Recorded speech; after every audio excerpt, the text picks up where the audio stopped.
Hello everyone. Today we talk about how to fix the app of Wix.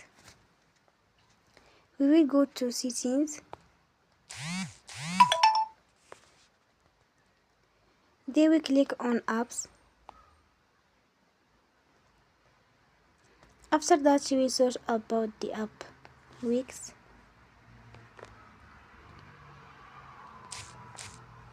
And you will click.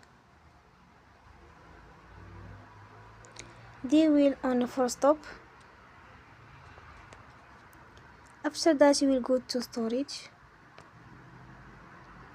Then we click on clear cache.